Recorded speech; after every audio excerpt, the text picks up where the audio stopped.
Dokumentasi CDOB adalah proses pencatatan dan pengelolaan data terkait distribusi obat untuk memastikan keamanan, kualitas, dan efektivitas produk. Tujuannya yang pertama, untuk memastikan kepatuhan terhadap regulasi dan standar. Yang kedua, mengontrol dan memantau proses distribusi. Yang ketiga, menjaga kualitas dan keamanan produk. Dan yang keempat, meningkatkan efisiensi dan efektivitas distribusi.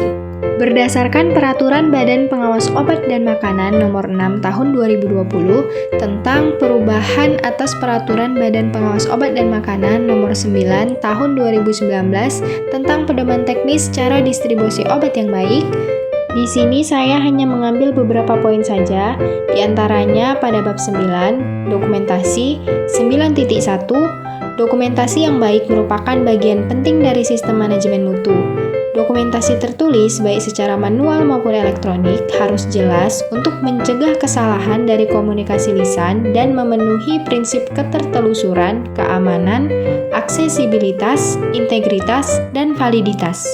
Pada 9.2, dokumentasi meliputi dokumen tertulis terkait dengan distribusi pengadaan, penyimpanan, penyaluran, dan pelaporan.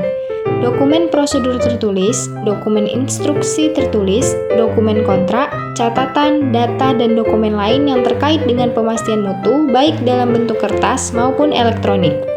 Pada 9.9, seluruh dokumentasi harus tersedia sebagaimana mestinya. Pada 9.10, dokumentasi meliputi dokumen pengadaan, dokumen penyimpanan, dokumen penyaluran, dan dokumen transaksi keuangan.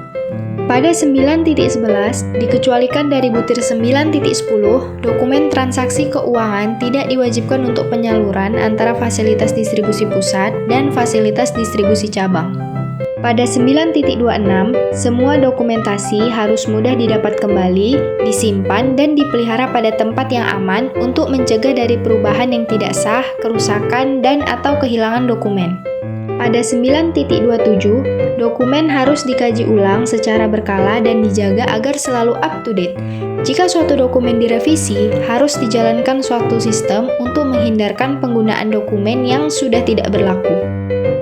Pada 9.28, dokumentasi permanen, tertulis atau elektronik, untuk setiap obat dan/atau bahan obat yang disimpan harus menunjukkan kondisi penyimpanan yang direkomendasikan, tindakan pencegahan, dan tanggal uji ulang khusus untuk bahan obat jika ada, harus diperhatikan. Persyaratan farmakope dan peraturan nasional terkini tentang label dan wadah harus dipatuhi. Pada 9.29, dokumentasi distribusi harus mencakup informasi berikut, di antaranya tanggal, nama obat dan/atau bahan obat, nomor batch, tanggal kadaluarsa, jumlah yang diterima atau disalurkan, nama dan alamat pemasok atau pelanggan. Pada 9.30, dokumentasi harus dibuat pada saat kejadian berlangsung, sehingga mudah untuk ditelusuri. Kesimpulannya, dokumentasi yang baik dalam CDOB sangat penting untuk memastikan keamanan, kualitas, dan efektivitas produk.